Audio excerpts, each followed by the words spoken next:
what the problem is? That may be part of the narrative that you hear, I think, from the, maybe from the state per se. Or I believe that if the sentences were tougher, then it would discourage individuals from committing crimes. Right. There were programs that were set up. A lot of the programs, a lot of people we deal with are mentally ill as well.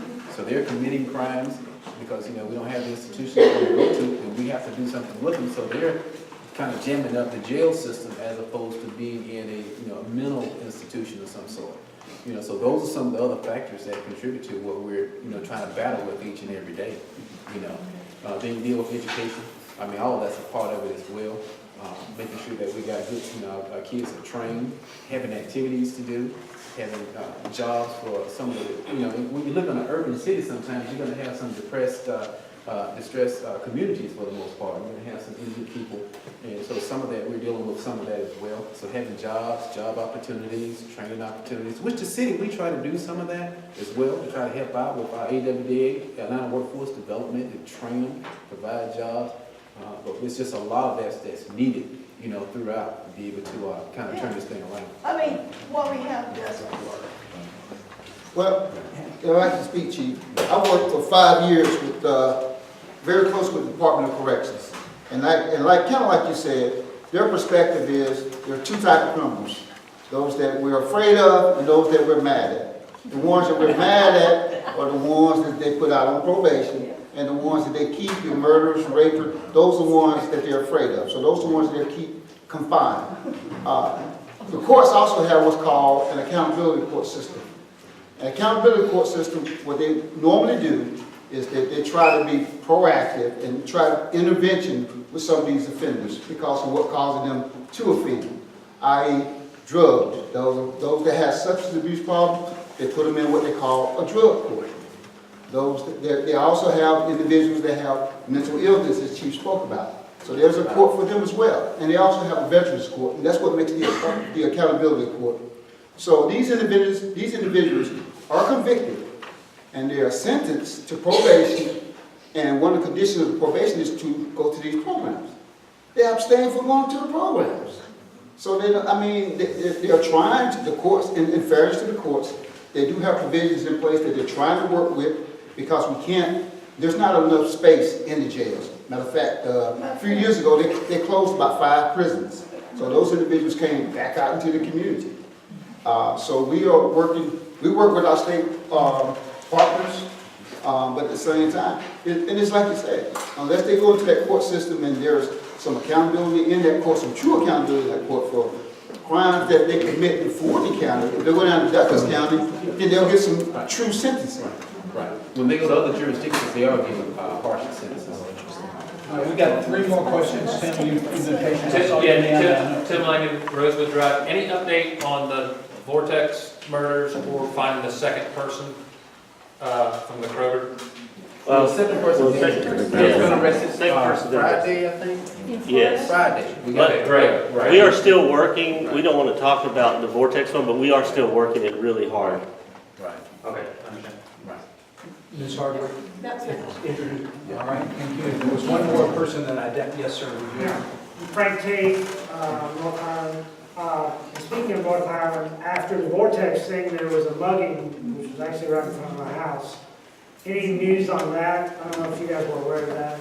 Well, after the Vortex, the two gentlemen in the pickup truck did 2 different, Oh, okay. the 2 different muggings, and we have identified those and charged those 2 different crimes, 2 different robberies. So those guys have been charged with that crime. They have not been charged with the Vortex at this point. So the 3 guys that did the mugging or whatever, I think it was 3 gentlemen, 3 guys, whacking a couple, hit the guy in the back of the head with a gun. Yes. You guys got those guys? Yes. Okay. Yes, but we have not charged them with the Vortex. We did charge them with a stolen truck and some other things, robbery, but we have not charged them with the Vortex. And the last thing that I have is, I think you had mentioned court watch or something. Mm-hmm. Now, one comment I have about that, what can we do? Can we go down and sit in court and say, convict him, do something, can we help? Yes, we're gonna get some pamphlets to you for court watch. that's one thing we think you can help. You know, if you look at the juvenile justice system, the police are here. We look for criminals, capture them, and put them in jail. Then you have the DA. He prosecutes these cases, and then the judge is sentenced, and then it's up to the state to find a place for these people. So there can be breakdowns anywhere in this criminal justice system, and part of it is the judges. Sometimes the police officer doesn't do a good job in a case. Sometimes the DA's office, you know, does one of those rocket cases on the rocket docket and doesn't do a very good job. Sometimes the judges are too lenient, and sometimes correction says we don't have room when they find room for them. And so there's failures that can happen anywhere in this system. One failure is of the judges, and we pointed out the judges because we don't want to look at ourselves, but we have mistakes. We'll see cases that we have mistakes, that's true. But then we have a second justice system, that's the city ordinances that go to the city jail and they go to municipal court. We use those on quality of life issues. If we have people drinking in public and all of those other kinds of things, we put them in city jail, and we got plenty of room in there. And so I think we're only at 60% capacity in city jail.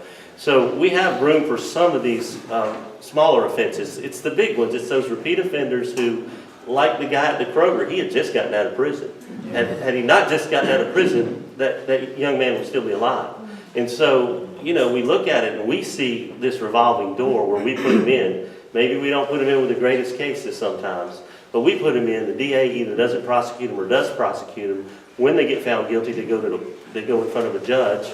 That judge sentences them or doesn't sentence them. And then it goes to corrections, where they also have a probation department, where if they get too full, they'll start the release of people who've been in there a while. And what we'd like to do, and we've been working on this repeat offender piece, is define somebody as a repeat offender and put that guy in jail. The guy who commits one burglary, let him out, I don't care. The guy who's been in jail 45 times, he needs to stay in jail, or he's going to be committing a crime, because that's what he does. So I want to thank you, first of all.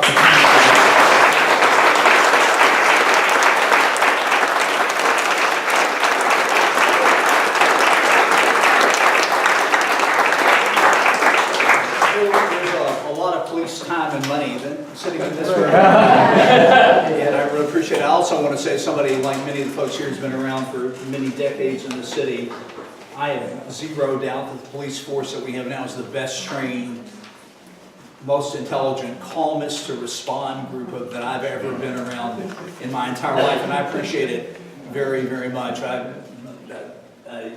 tell you, the more sometimes I get even prouder of this police force when I read the paper about other things, and we all, this whole board and this whole community, appreciate you all very much. And thank you for coming out here today. I know y'all will be available because some other folks may want to talk to you both about Court Watch, which we'll be glad to put some information up about. And I will also say that we're going to take a little recess in the meeting now, but if anybody wants to talk to the officers outside, please do, and we'll get on with the rest of it. I've got the Court Watch pamphlets up here. I've probably given away hundreds this week, so if you could post it electronically, so everybody can get the word out.